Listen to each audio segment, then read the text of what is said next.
Mais il n'empêche que les élus locaux doivent s'engager à réaliser des performances quantifiables d'année en année et ils sont contrôlés sur base de leur réalisation, contrôlés, récompensés ou sanctionnés. Et donc cela, ajouté à une lutte constante contre la corruption, crée non seulement une sécurité physique et une sécurité des investissements, mais un élan des citoyens vers la reconstruction de leur pays où ils voient que leurs efforts peuvent mener à quelque chose. Et cette technique de rendre compte s'applique aussi aux coopérations étrangères, aux ONG. Elles aussi doivent rendre compte de l'argent qu'elles reçoivent pour faire quel projet, avec quel résultat. Et si le résultat ne correspond pas aux objectifs ou s'en détournent, elles ne font pas long feu dans le pays, elles perdent leur agrément. Et donc cette notion de rendre compte, je pense qu'elle est vraiment essentielle. Ce contrat de performance pourrait être étendu à toute l'Afrique. Je crois que ça pourrait faire la différence. Je comprends bien. L'heure de 60 minutes nous indique qu'il est temps d'essayer de conclure ces débats. Mais je vous laisserai le mot de la fin. J'ai simplement deux choses à dire. Je crois que je voudrais renvoyer dos à dos à la fois nos amis africains et nos amis occidentaux en disant ceci. Et je crois que je reflète assez précisément ce que les uns et les autres ont voulu dire. L'émergence arrivera le jour où nous aurons un changement quelque peu radical du comportement des élus locaux et des maires. Il y a des efforts à faire, et des gouvernements. Il y a un changement radical à envisager dans la façon dont, jusqu'à présent, on a conçu le développement de l'Afrique. Et d'un autre côté, il y a un besoin tout aussi radical de changement dans les modes de soutien et d'appui de la communauté internationale qui doit réaliser, par exemple, ce que je trouve parfaitement anormal, qu'on doive taxer les banques occidentales de 5 à 10% le retour des migrants. Il y a là peut-être une égalité à rétablir et des concepts nouveaux à avoir du côté de l'appui. On ne va plus parler d'aide, mais disons de l'appui occidental qu'il faudra bien donner à cette Afrique qui va se rendre maîtresse d'elle-même. Mais je dirais que, et c'est ma dernière remarque, quel est le principal espoir? Pour moi, le principal espoir, ce sont les nouvelles générations d'Africains. C'est la qualité des hommes et des femmes, et on en connaît beaucoup en Afrique. La qualité des hommes et des femmes qui ne sont peut-être pas à la tête de leur État ou à toutes les manettes du pouvoir, mais il y a là un réservoir de qualité, de responsables politiques, et c'est eux qui conduiront les réformes qui s'imposent et qui, on l'espère, ne se heurteront pas toujours à des visions contraires des élites anciennes. Il faut donc un énorme courage, et c'est ce qu'on leur souhaite à ces dirigeants, à nos maires et aux élus locaux, un énorme courage pour bousculer certains mécanismes qui, jusqu'à présent, étaient peut-être contraires au développement. Donc c'est cette volonté politique des jeunes élites africaines qui fera la différence et qui est la clé du succès. À présent, j'aimerais laisser à chacun, très rapidement, il nous reste que quelques minutes, le mot de la fin. Très brièvement, Madame la Ministre.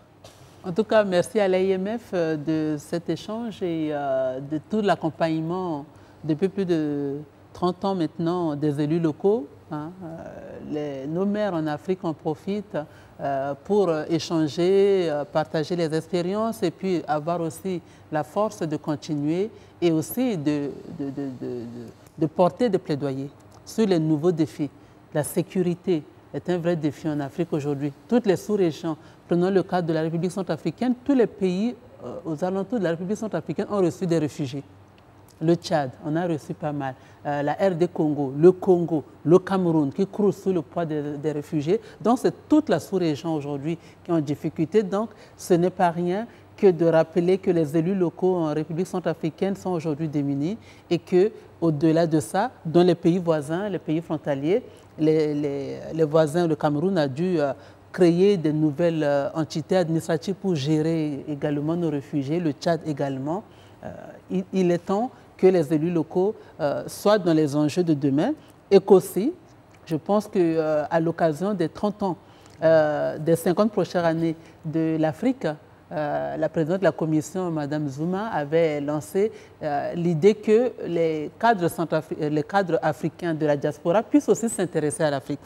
Eux, ils ont le modèle de développement, ils ont la compétence. C'est bien aussi qu'ils reviennent au pays, mais vous l'avez dit, c'est ce que vous avez fait vous-même d'ailleurs. C'est ce que j'ai fait moi-même. Ce n'est pas toujours facile de bousculer les habitudes locales qui sont ancrées, mais c'est un chemin inéluctable et je pense que les Africains de diaspora doivent aussi venir contribuer, même si c'est difficile. Important. Merci. Madame Breckman, un dernier mot rapide. Oui, je crois qu'il y a certainement une internationalisation des problèmes d'interaction entre les pays, des guerres, des groupes armés qui se transportent, mais il y a aussi une internationalisation des solutions. Et des réunions comme celle-ci, celle de l'AIMF, montrent qu'il y a échange entre les élus locaux et on assiste aussi, grâce aux réseaux sociaux, à l'information, développement de l'information, à l'émergence d'une nouvelle société civile africaine, qui n'est plus la société civile ancienne qui existait pour capter les aides internationales, mais qui est une sorte d'auto-organisation qui repose notamment sur les jeunes, qui échangent entre eux et qui échangent des moyens d'action. Ça peut représenter un danger pour les élites au pouvoir, qui s'incrustent et qui veulent rester, mais ça représente aussi un très fort dynamisme et une perspective de changement positif. Monsieur le recteur. Oui, moi je dirais, si on peut tirer une conclusion de ce débat, c'est qu'au fond, nous sommes tous d'accord sur une espèce de triptyque qui est stabilité, développement, démocratie. Je crois que c'est important de les lier tous les trois, mais ce que personnellement j'ai appris de ce débat, c'est que les modèles de changement, les paradigmes de développement que nous avions en tête ont tous atteint leurs limites. Alors qu'est-ce qu'il faut investir maintenant? Il faut investir les acteurs. Il faut donner aux acteurs le moyen d'innover. Et il n'y a pas d'innovation sans citoyenneté, sans liberté d'entreprendre, sans liberté d'imaginer, sans liberté de penser et sans liberté de s'intégrer et de militer en quelque sorte pour le changement. Donc un changement certes, mais avec une confiance accrue envers les acteurs du changement, les femmes, la jeunesse, bien entendu, la diaspora qui doit être associée. Et je crois que nous serons partis pour une nouvelle décennie, j'espère, de croissance. Je vous remercie beaucoup. Monsieur le ministre, monsieur le professeur, le mot de la fin. En conclusion, je peux m'autoriser à dire que l'Afrique a de l'avenir. L'Afrique est l'avenir du monde. Tout y est parti, tout reviendra. Mais il y a une condition. Il faut que les Africains arrêtent leur pleurs passéistes devant des murs de lamentation et l'accusation facile par rapport au passé. Prendre ses responsabilités, faire face à l'avenir, oser repenser le monde, oser repenser le vécu et le passé pour redéfinir une meilleure projection. L'Afrique a une haute potentialité en dépit des grandes difficultés. C'est sa jeunesse. L'ancien secrétaire des Nations Unies, Kofi Annan, l'a dit. Pour que l'Afrique se développe, il faut que la jeune génération prenne sa responsabilité. Non pas en bousculant les aînés, qui ont quand même construit les fondements, les socles, mais également qui nous ont permis d'être là. Et cette jeune jeunesse a cette particularité d'être une jeunesse décomplexée, qui ne traîne pas le contentieux colonial, qui agit en citoyen du monde, qui n'a pas cette vision très rétrécie et très locale. Elle voit l'autre en vis-à-vis, en partenaire ou en concurrent, et non pas en bourreau, ou l'héritier d'un bourreau. Et je pense que c'est cette perception et cet optimisme fondé sur l'action, à travers ces réservistes actifs pour l'avenir de l'Afrique, qui tout de suite doivent agir et ne pas en fait s'isoler et s'éloigner de la politique au motif que la politique nous détruit. Mais pour construire, il faut que les meilleurs s'affirment en vue de pousser les moins bons vers la porte tranquillement, sans bousculade ni violence. Je pense que nous osons rêver et nous devons rêver, l'espoir est là.